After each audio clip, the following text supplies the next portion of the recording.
The Mutual Broadcasting System presents The Mysterious Traveler, written, produced, and directed by Robert A. Arthur and David Kogan, and starring tonight two of radio's foremost personalities, Leon Janney and Marilyn Erskine, in The Big Brain.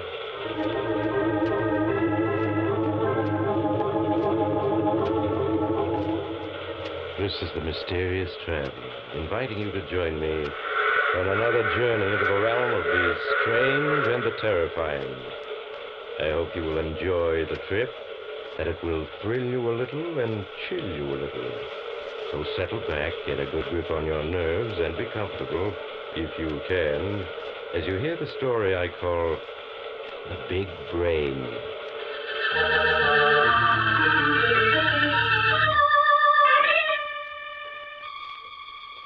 My story begins in one of the manufacturing plants of the Worldwide Business Machines Corporation. In one wing of the plant is housed the huge laboratories of the company, where newly designed and experimental calculating machines are built and tested. It is evening, and the vast laboratory with its long rows of intricate-looking machines is deserted, except for a young university professor, Lester DeWitt. Tall, lanky, and in his early 30s, DeWitt stands before a massive machine that dwarfs all others in the laboratory. Swiftly, efficiently, he presses tabulating keys on the control board, oblivious of all else. 3.521 to the 8th digit, 74.3 to the 3rd digit, 74.56 to the 4th digit. Is that you, Professor DeWitt? Oh, yes, Pop, I'm at the Big Brain. 6.527 to the 4th digit. Now, you brought your visitor, Professor. Visitor? Julia. Well, I'm glad to see that you at least remember my name. Of course, Professor, I'm not supposed to allow anyone in here but our engineers and university people like yourself. But I figured seeing you and hers engaged. Thanks, Pop. That's all right. Joy seeing young people get together. Oh, Julia, I'm terribly sorry. I forgot completely. Were you waiting long? Only a half hour. By then I realized I'd been stood up. Oh, well, honestly, Julia, I had no idea it was so late. I decided to run a test at 5:30 and then be finished by 6:30 at the latest. And If you could only see your face. Well, and you aren't angry with me. No, I'm not angry. I'll just have to accept you for what you are, an absent-minded professor. Well, so this is my arrival. I've never seen such a huge machine. It weighs over 50 tons. 50 tons? That's right. The staff here at the plant calls it the Big Brain. It's the only one of its kind in the world, Julia. Lester, those thousands of keys, levers, do you know what each one of them is for? Why, yes, of course. Oh, look at it. Do you realize that the Big Brain can calculate elliptical integrals? Was that good? Good. Why, human mind has never been able to solve elliptical integrals. There have been no methods of solution, but this machine can. Oh. The Big Brain, Julia, can solve in a few seconds a problem that would take a scientist a lifetime to work out. There's one thing your Big Brain can do, Professor. No? What's that? It can take this racing sheet and dope out the winners of tomorrow's races. Oh. Still playing the horses, eh, Pop? Yep. Not doing so good either. Well, I gotta make me rounds. Nice talking to you, young folks. Good night, Mr. Collins. Good night, Pop. Good night. Oh, I really should be jealous of that machine, Les. A certain light appears in your eyes when you speak of it. Sometimes I think that you care more for that. But you really don't believe that. No, not really. Hey, look, Pop left his racing paper behind. What are you looking through it for? Well, I've never read a racing sheet before. It's interesting. Very interesting. You know, this racing sheet is a treasury of facts. Why, in each race alone, there are over 1,000 facts to be taken into consideration. Yes. Now, Les, you aren't going to spend the rest of the night studying that paper, are you? I had always been inclined to think that horse racing was a matter of sheer luck. That isn't so at all. Look at all the information that's available in this paper. I can't understand why Pop thought the big brain couldn't calculate the winners of these races. You mean you think it could? I see no reason why it shouldn't be able to. In view of all these facts we have on past performances. Lester, you aren't serious, are you? Of course I am. Would you like to try it as an experiment? An experiment? Yes. We'll put all these facts through the machine. Oh, this I have to see, by all means. All right. First, it's a matter of learning what all these abbreviations and symbols stand for. Then, Yes? it's merely a matter of your reading the facts on past performances and my feeding it to the machine.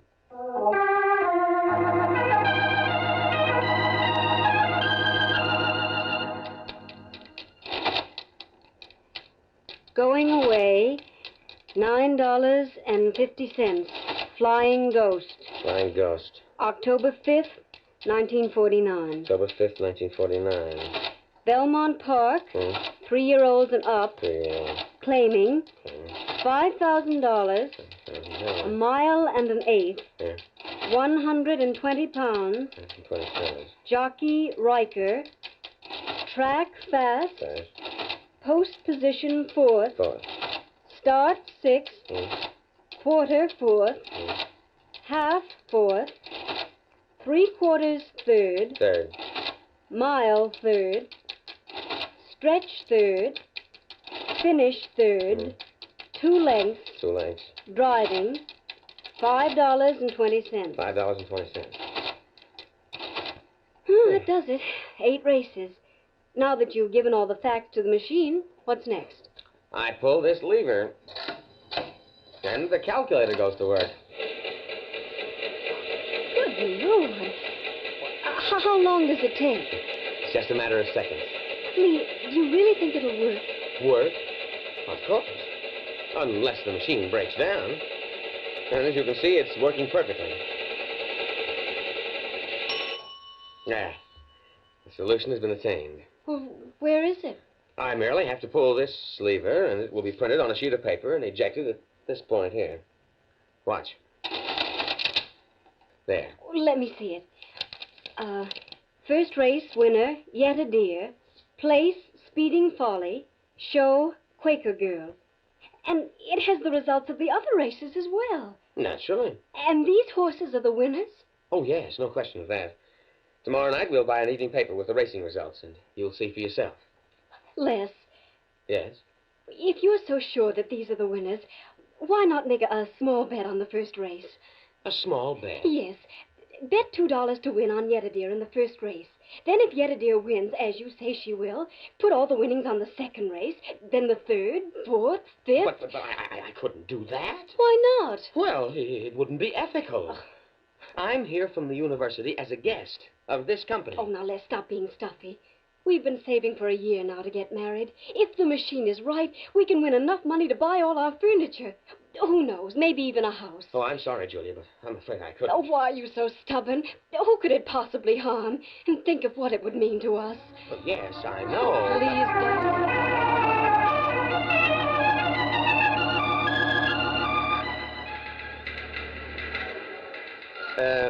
Pardon me. Where can I make a $2 wager? Right here, friend. What's your pleasure? My pleasure? Yeah. Oh, well, I'd like to bet on Yet a Deer in the first race at Hialeah. $2? Yes, please. All right, here you are.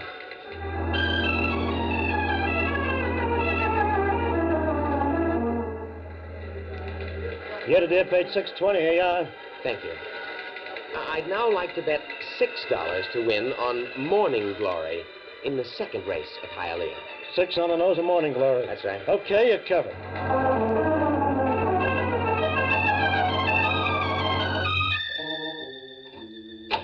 All right, here he is, boss. Come in, Professor DeWitt. Come in. Hmm? I'm Victor King. Well, how do you know who I am? It's my business to know the names of the people who patronize my establishments. All right, Steve, that'll be all. Okay, boss. I'll be outside. Wait. Well, I understand, Professor, that you selected the winners of 8 straight races. And that I owe you $24,250. Yes, that's right. You'll find that I'm a businessman who pays off promptly. $1,000 bills be all right? Yes. Yes, of course. Tell me, 8 winners. What do you attribute it to? Oh, just luck. Luck, huh? Here you are. 24,250. What's wrong? Lose something? My wallet. I can't seem to find it. Oh, yes. Your wallet. I have it here. Hmm? Must have dropped it a little while ago in the racing room. One of my men found it and turned it over to me. Naturally, I had to go through it to find out who the owner was. Yes, I suppose so. Besides $17, there are a number of things in it.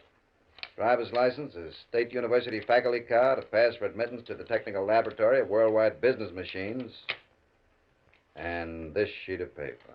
Oh, yes. That. Very interesting, Professor. It has listed a selection of win, place, and shows for today's 8 races at Hialeah. Strangely enough, every horse in this list came in exactly as selected. How'd you explain that, Professor? I don't have to explain it. Now, if you'll be so good as to return my wallet and everything that was in it... I'm sorry, Professor, but I'm afraid you'll have to play ball. Whether you want to or not. What do you mean? Sit down, Professor, and I'll tell you. Sit down, Professor. Yes. That's it. Now we can really get down to business.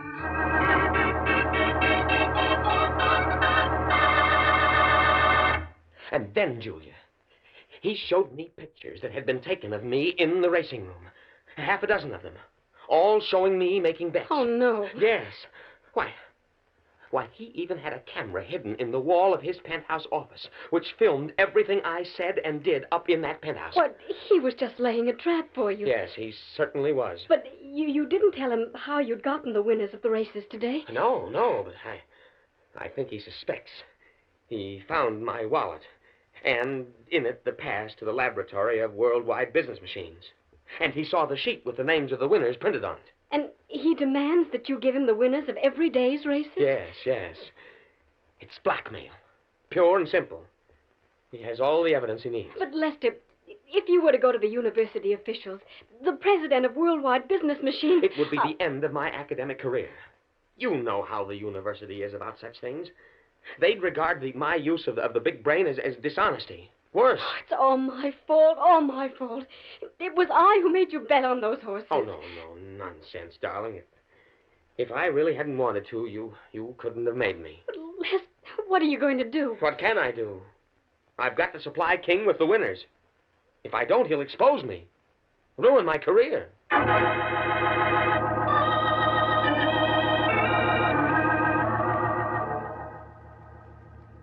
What about a cigar, Professor? Drink? No. I'm No, thank feeling good. Really good. 3 days in a row, all the winners at Hialeah.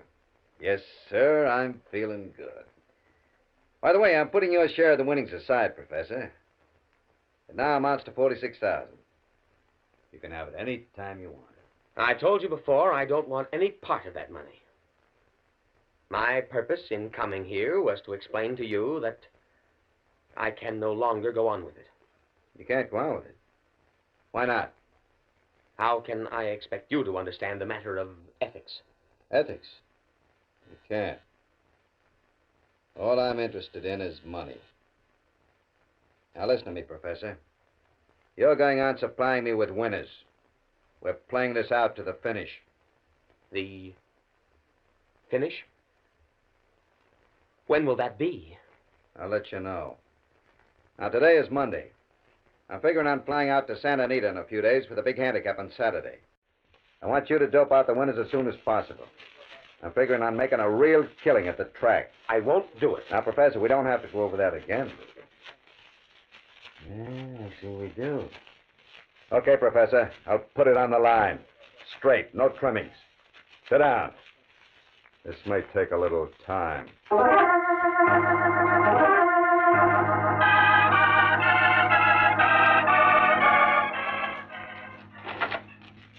February 15th. 47 flights. A, 22 flights. B, 10 flights. C, 9 flights. D, 6 flights. Total 47. Lester, so here you are. I've tried to find you everywhere. Oh. Oh, hello, Julia. I phoned you at home and the university. Then I thought I'd come here. Did you see Victor King? Yes. I saw him. Well, what did he say? I mean, when you told him you were through with him. He said that isn't the way he plays ball. It seems I have to play his way. Or else. Oh, Les. Mr. King is a master of blackmail. Well, Les, what are these hundreds of books? What are you doing? These are flight records of the different airlines that fly to the West Coast. These records go back 5 years. Well, what are you doing with them? I'm entering these records into the big brain. Trying an experiment. I don't know whether or not it'll work. What kind of an experiment? I'm attempting to find out if the big brain, given all available flight information, can determine the date and time of a future plane crash. A future plane crash? Yes. But why? Victor King is going to fly to California within the next few days. As yet, he hasn't decided what flight he's taking. Well, what has that got to do... Les. Why not? What else can I fight back with? Maybe this whole experiment is crazy, but if the big brain can determine future plane crashes, and if one is due to occur within the next 5 days, I'm going to do my best to see to it that Victor King is on that plane.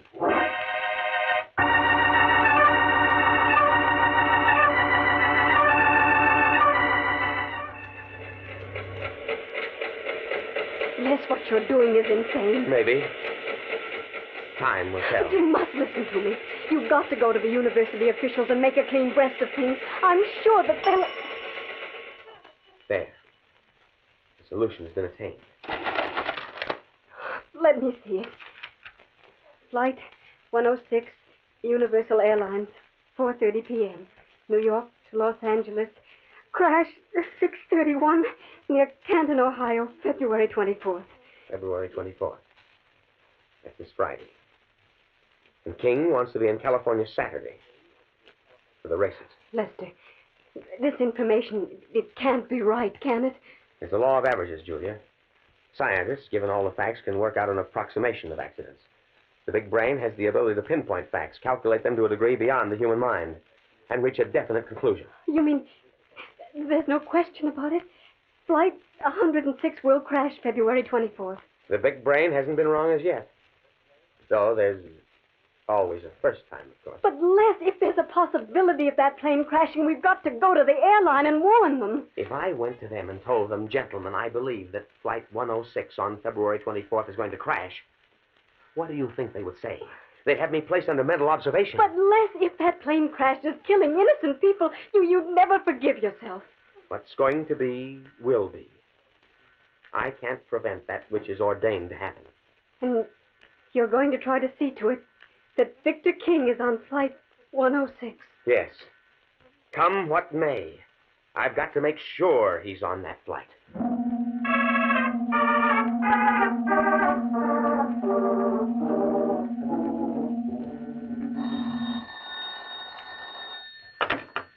Hello? Hello, Professor. This is Victor King. Yes, Mr. King. It's already Wednesday afternoon. Why haven't I received the winners of Saturday's races at Santa Anita? I'm afraid I can't have them for you until Friday afternoon, around 4. Why not? I've got to have last-minute scratches and other information to be able to calculate the winners. Friday afternoon? That doesn't give me much time to get to Santa Anita. Why don't I meet you at the airport Friday afternoon at 4 o'clock? There's a 4:30 plane to California. Flight 106. Get you there at midnight. Flight 106, huh? Leaves 4:30. That sounds all right. Then I'll meet you at the airport at 4 o'clock. Good. I'll be expecting you. Don't worry, King. I'll be there.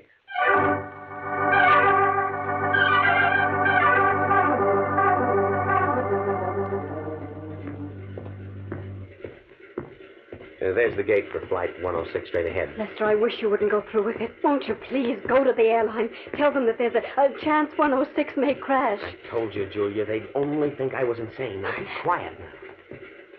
There's King standing at the gate with his bodyguard. Hello, Professor. Getting it rather fine, aren't you? It's already 4:25. The plane's ready to leave. I was delayed by traffic. Here's the list of winners for tomorrow's races. Good. Walk me to the plane. I want to talk to you. All right. Hey. Big race tomorrow. Citation isn't the winner? That's right. Oh, this is perfect. Perfect. All the big money will be on citation. Will we clean up? All passengers, please get aboard. Sure thing, honey. Professor, I've got a little surprise for you and your girlfriend. Surprise? Yes, that's right. Me and Steve here are taking you with us. We're going to show you the time of your life. Yes, sir. But we can't go. I have classes. What are you talking about? This is Friday. We'll have you back by Monday. Now get aboard. But we haven't any clothes. Yes, you have. I brought along clothes for both of you. Everything's been taken care of. You two are going, and we have to carry you, boy. No, I won't go. Look, I'm in great trouble to fix up this trip, and you're going. Get her on that plane, Steve. But can't you understand? Oh, stop! Put me down! I don't want to go! Les! Tell him to put her down. Come back. Julia! Okay, stewardess, they're going aboard. Tell the pilot we're all set. Let's go.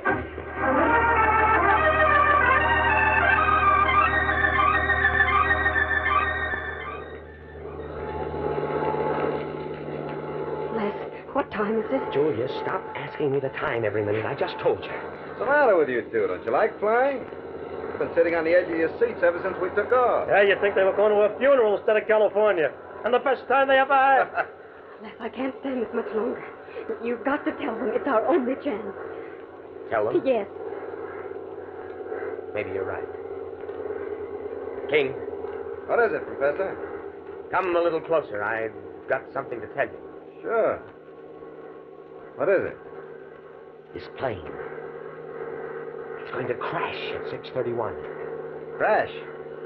What are you talking about? You heard me. The plane is going to crash. I like a joke, but that's not funny. It's not a joke. Can't you see that he's serious? How do you know the plane is going to crash? Same way I found out about the winners. The big brain. If you aren't leveling with me, I'll... Yes, you are. You're scared, really scared. I'm getting scared, too. Why'd you let us in for this? You must have known before we got on this plane... Oh, I get it. You didn't figure on me taking you along. Hey, boss, we got to do something. I'll settle with you two later. Come on, Steve. What are you going to do? You'll see. Have your gun ready, Steve. I'm making the pilot set us down, but fast. Yeah, sure. Here's where we take over. Well, I'm sorry, sir, but passengers aren't allowed up here. Steve. A gun? Yeah.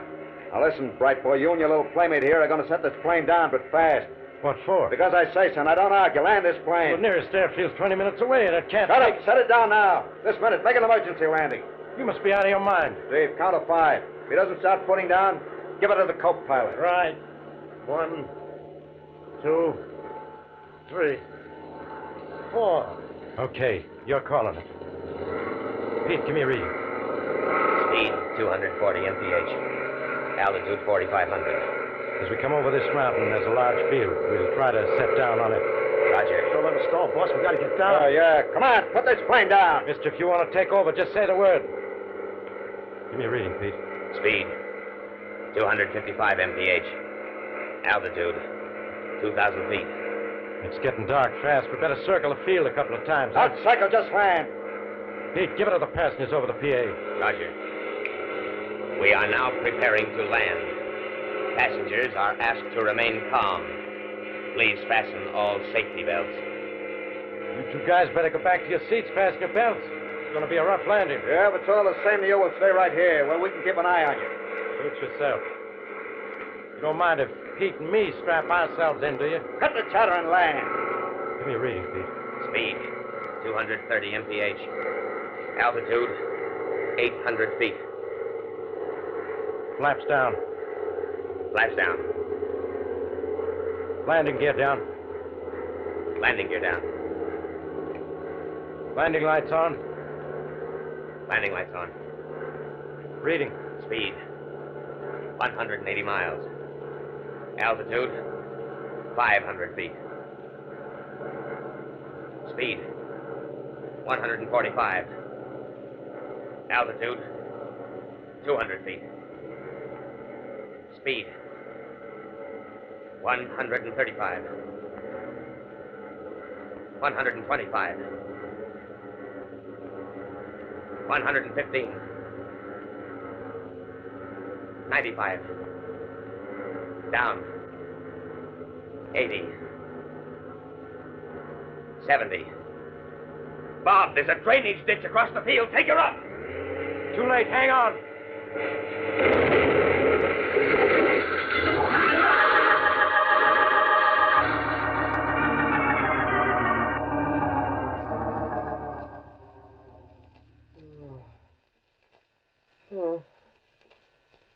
Oh, my head. Just lie quietly, Les. Julia. Julia, where am I? You're in a hospital. Huh? You've been unconscious almost 3 hours. Oh. But the doctor says you'll be up in a few days. Why, the plane crash. Yes. Julia, you all right? I was just shaken up, nothing else. Oh. Victor King. What about him? King and his bodyguard, Steve, were killed. Killed? Yes. When the plane crashed, they were up front without safety belts. Oh.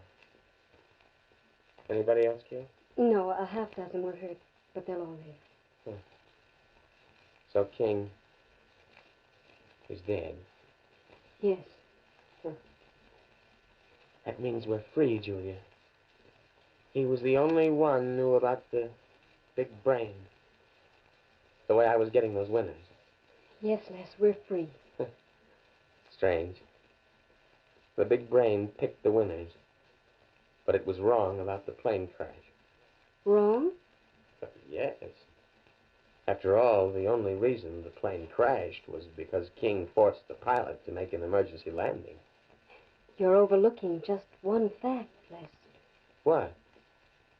The plane crashed at 6:31 p.m. The exact moment that the big brain said it would. How do you explain that, Professor?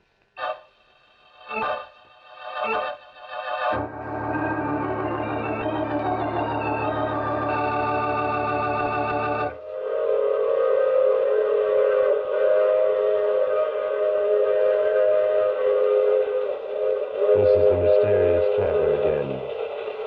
Yes, young Professor DeWitt had a good deal to ponder about while he recovered in the hospital. Would a plane crash have occurred if Victor King hadn't forced the pilot to make an emergency landing? Or was that the crash the big brain predicted? It's hard to say. But one thing is certain.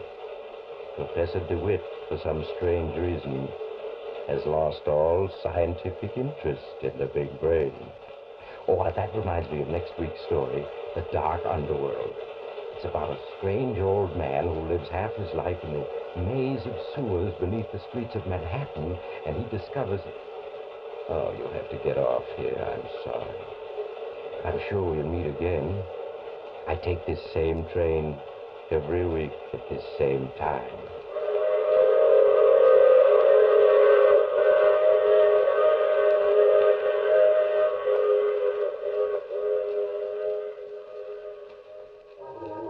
You have just heard The Mysterious Traveler, which is played by Maurice Tartlett. In the cast were Leon Janney, Marilyn Erskine, Santos Ortega, and John Marley. Original music was composed and played by Al Finelli. This is Bob Emmerich speaking. All characters in our story were fictitious, and any resemblance to the names of actual persons was purely coincidental. This is the Mutual Broadcasting System.